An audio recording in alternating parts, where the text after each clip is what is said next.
Esta noite quero que vocês abram comigo no capítulo 14 de João e quero que olhem para o versículo 16. Agora, eu tenho várias escrituras que gostaria de ler, mas vou me limitar a esta em particular.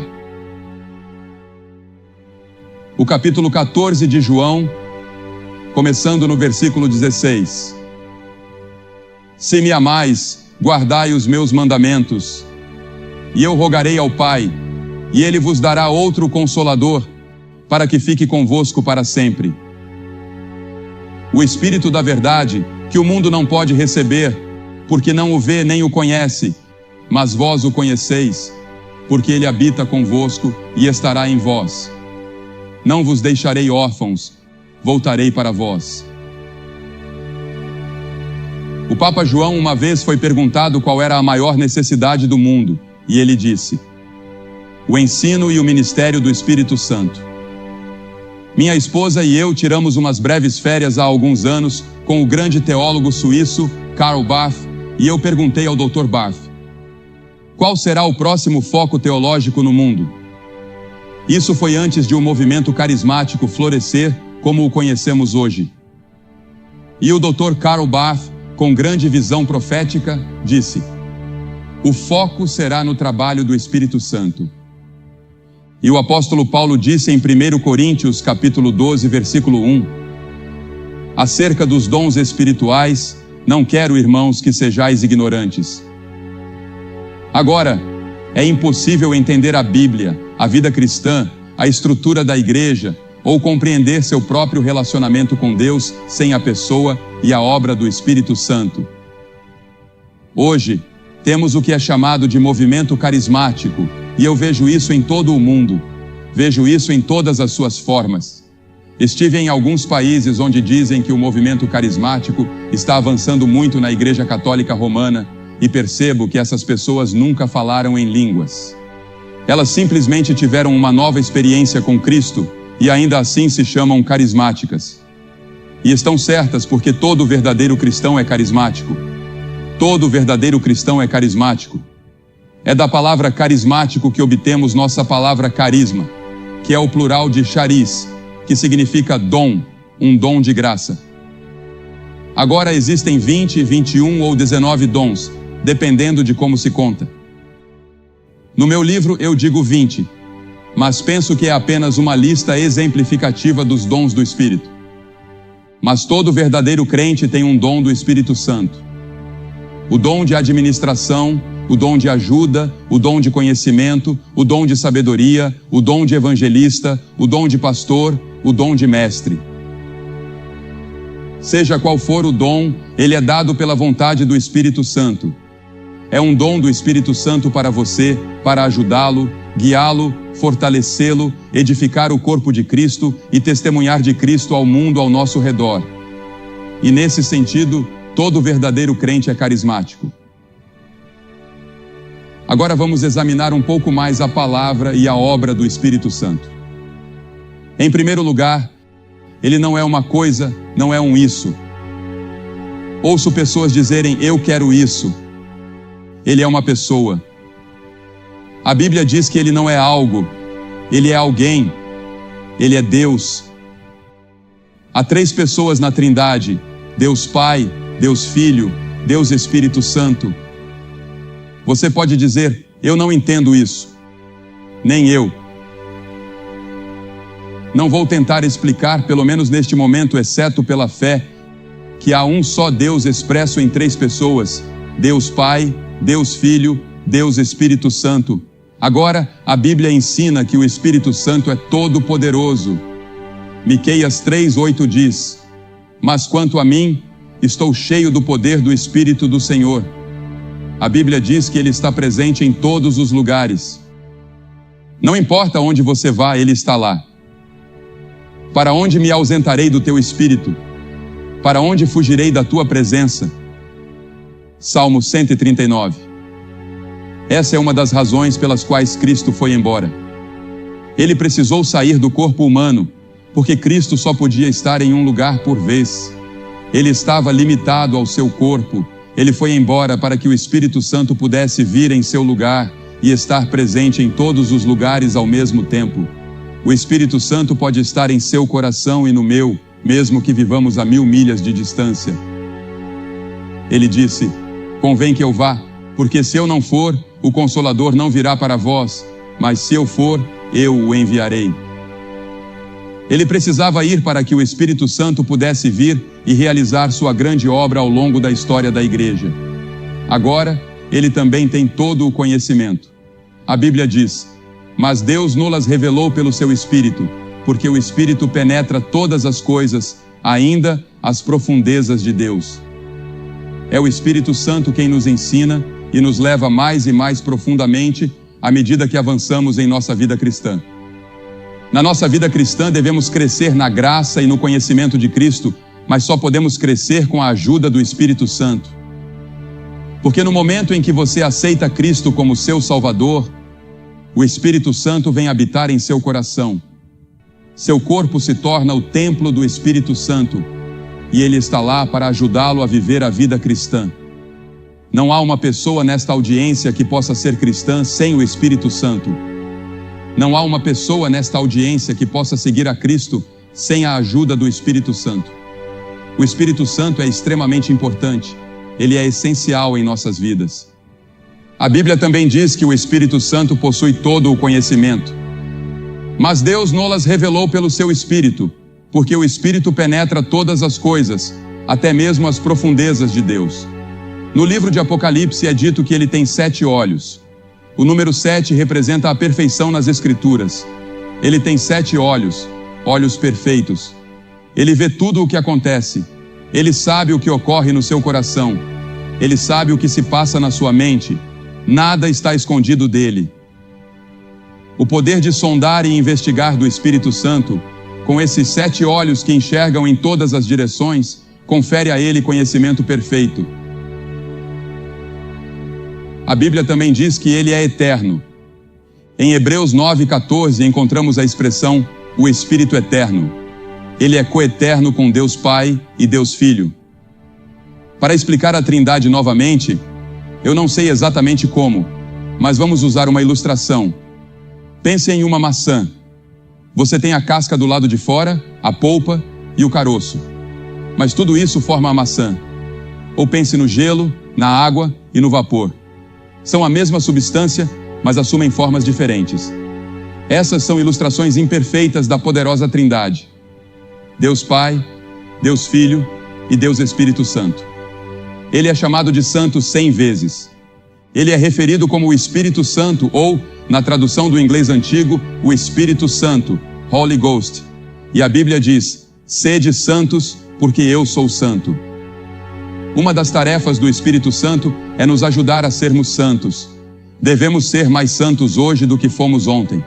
Sempre devemos estar crescendo mais à imagem e à conformidade de Jesus Cristo. É o Espírito Santo que nos ajuda nesse processo de crescimento. A Bíblia também ensina que onde Ele está, há liberdade. Nosso irmão há pouco mencionou a liberdade que ele tem em Jesus Cristo. Ele nos liberta da escravidão da lei e do legalismo. Porque veja, mesmo que você seja escravo do pecado, das drogas, do álcool ou do que quer que seja, Jesus disse que você é escravo do pecado. Mas Jesus Cristo vem e nos liberta por causa de sua morte na cruz. O Espírito Santo também nos liberta. Onde está o Espírito, aí há liberdade. Eu consigo entrar em um culto e em 5 minutos dizer se aquelas pessoas foram libertas pelo Espírito Santo. Qual é o trabalho do Espírito Santo? O primeiro trabalho do Espírito Santo é convencer. Ele nos convence do pecado. E quando ele vier, convencerá o mundo do pecado, da justiça e do juízo. Em João 16, ele usa as orações de uma mãe, como nosso irmão mencionou há pouco, ou uma experiência trágica, ou o sermão de um pastor, ou alguma outra experiência. Talvez esta transmissão, ele usará isso para convencer você do seu pecado e da necessidade de entregar totalmente sua vida a Jesus Cristo. Esse é o trabalho do Espírito Santo e muitas vezes ele nos incomoda. Já vi pessoas se levantarem de seus assentos, virem até a frente e balançarem o punho na minha direção, tão incomodadas estavam pelo Espírito de Deus. Mas elas voltam. Um homem voltou na noite seguinte e aceitou Cristo. Outro veio às 5 da manhã até nosso hotel para receber Cristo. O Espírito Santo às vezes deixa você com raiva, ele o incomoda. Você não gosta que alguém aponte diretamente para você e diga: você é um pecador. O Espírito Santo aponta diretamente para você. Ele coloca uma adaga em seu coração e diz: você é um pecador. Você precisa se arrepender. Não gostamos de ouvir isso, mas esse é o trabalho do Espírito Santo. E sem o trabalho do Espírito Santo, você nunca poderia ir para o céu. Você nunca poderia ter seus pecados perdoados. Você nunca poderia ser salvo. O Espírito Santo tem trabalhado com alguns de vocês durante toda a semana, quer você tenha estado aqui ou não. Em segundo lugar, ele dá nova vida. Veja, a Bíblia diz que estamos mortos em pecados e transgressões. Nosso espírito interior, feito à imagem de Deus, está morto para Deus. E o que a humanidade precisa? Hoje à noite a humanidade precisa de vida. Todos pecaram, portanto, todos estão mortos para Deus. E um homem morto precisa de vida. O Espírito Santo vem para nos dar essa nova vida em Jesus Cristo. Bertrand Russell escreveu uma vez a um amigo: eu só conseguia pensar em suicídio por causa do homem e de suas obras. A noite cai impiedosa e sombria. É assim que você se sente? A noite está caindo impiedosa e sombria para você? Veja, o homem sem Deus está morto. Mas Jesus disse: se alguém não nascer de novo, não pode ver o reino de Deus. Você precisa nascer de novo. E é o Espírito Santo quem realiza o trabalho de fazer de você uma pessoa nascida de novo. É um ato sobrenatural, não por obras de justiça que nós tenhamos feito. Nenhuma das suas boas obras ou coisas boas que você fez irão salvá-lo. Paulo disse a Tito: mas segundo a sua misericórdia, ele nos salvou. Somos salvos pela misericórdia de Deus, pela graça de Deus. Eu não mereço o céu. Eu não mereço ter meus pecados perdoados. Eu não mereço ser salvo. Eu não mereço ter esta paz no meu coração. Eu não mereço esta alegria profunda e constante que tenho. É pela graça, pela misericórdia. Algo que eu não mereci, algo pelo qual não trabalhei. Eu simplesmente recebi um presente. O presente de Deus. O presente da salvação. Mas segundo a sua misericórdia, ele nos salvou pelo lavar regenerador e renovador do Espírito Santo. É o Espírito Santo que faz isso. E então, em terceiro lugar, como já mencionei, ele habita em nós. Muitos de vocês estão espiritualmente mortos e sobrecarregados com os problemas ou com a vida na qual vivemos hoje, nesta cultura hedonista. O Espírito Santo pode vir até você e habitar em você neste exato momento. Você pode recomeçar uma vida totalmente nova, a vida do Espírito, o Espírito Santo habitando em você, o Espírito Santo pulsando vida espiritual através de você e em você. Eu porei o meu Espírito dentro de vós e farei que andeis nos meus estatutos e guardareis os meus juízos e os cumprireis, diz Ezequiel 36. Pense nisso. Deus disse: eu porei o meu Espírito dentro de vós, eu virei para habitar em vós. Pense no seu corpo como a morada de Deus. E é isso que acontece. Seu corpo se torna o templo onde Deus habita pelo seu Espírito Santo. É por isso que nunca devemos levar nada impuro para dentro de nossos corpos. É por isso que devemos disciplinar nossos corpos. É por isso que devemos cuidar de nossos corpos, porque são o templo do Espírito Santo. Deus ama o seu corpo. Ele não quer que ele seja poluído e contaminado por desejos carnais e coisas às quais você se entrega. Ele habita convosco e estará em vós, disse Jesus no texto que lemos. Não sabeis vós que sois o templo de Deus e que o Espírito de Deus habita em vós? Disse 1 Coríntios 3,16. E então, em quarto lugar, o Espírito Santo lhe dá poder para servir a Cristo. Mas recebereis poder ao descer sobre vós o Espírito Santo e sereis minhas testemunhas. Eu não posso fazer o trabalho que estou fazendo sem o poder do Espírito Santo. As pessoas sempre, sabe, coitadas delas. Eu amo os repórteres de jornal. Alguns deles são meus melhores amigos, mas muitos, que não conhecem a Cristo, não conseguem compreender o que está acontecendo.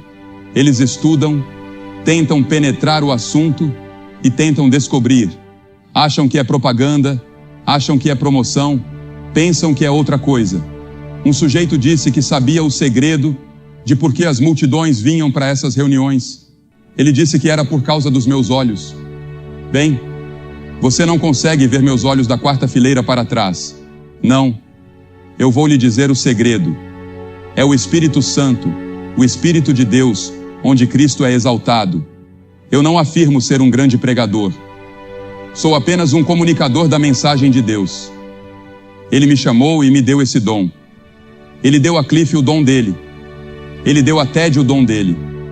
Ele deu a Bev Shea o dela, a John o dele e a todos esses membros da equipe. Ele deu a eles dons diferentes. Ele dá conforme sua vontade. Há alguns membros da equipe que temos conosco aqui e algumas pessoas que conseguem fazer coisas que eu daria qualquer coisa em minha posse para ser capaz de fazer, seja em termos de organização, seja em termos de música. Eu gostaria de poder cantar como algumas dessas pessoas. Eu não consigo cantar uma nota.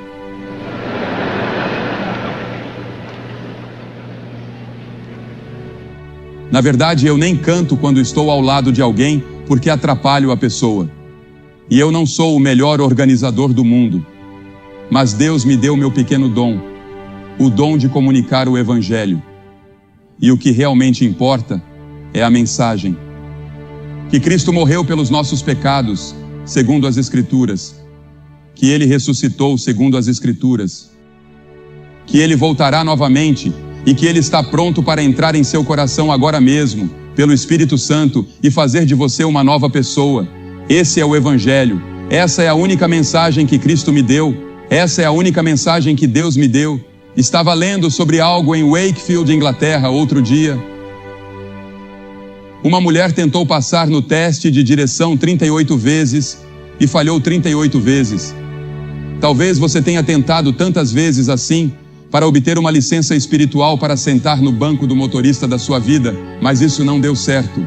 Quantas pessoas foram a reuniões, rededicaram suas vidas, vieram à frente ou saíram de lá dizendo: vou viver de maneira diferente ou vou fazer melhor.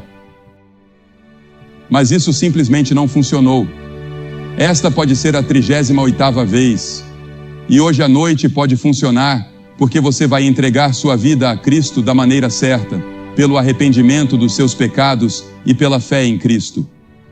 E o Espírito Santo virá de forma sobrenatural, renovará você e lhe dará uma nova natureza. E então, o Espírito Santo produz o fruto do Espírito. Quais são os frutos? 9 deles. Mas o fruto do Espírito é amor, alegria, paz, longanimidade, benignidade, bondade, fé, mansidão e domínio próprio. Esses frutos são produzidos pelo Espírito Santo. Há pessoas que você pode não conseguir amar naturalmente. Elas simplesmente não são do seu tipo. Mas o Espírito Santo lhe dará o poder de amá-las. E a maior coisa do mundo, o que é? O amor. A maior evidência de que você conhece a Cristo é o amor. E você não consegue amar essa pessoa? Bem, eu sei que há algumas pessoas que são difíceis de amar, mas o Espírito Santo pode amar através de você. Ele pode amar através de você. E então, você não sente alegria. Há muitas vezes que sinto que não tenho alegria e me ajoelho e digo: Senhor, onde está o fruto do Espírito da alegria em minha vida? E a alegria está lá, lá no fundo. É um rio profundo. Independentemente das circunstâncias, há um rio de alegria. E então a paz que excede todo entendimento vem do Espírito Santo. Seja qual for a situação, deixe o mundo desmoronar, eu tenho paz no meu coração. Eu sei para onde estou indo, sei de onde vim e sei por que estou aqui, pelo Espírito Santo. Você conhece a Cristo? Veja, o Espírito Santo vem para fazer isso. Ele vem para magnificar, glorificar e exaltar o Filho. João 16:13 diz: Ele não falará de si mesmo. O Espírito Santo não falará de si mesmo. Em outras palavras, não devemos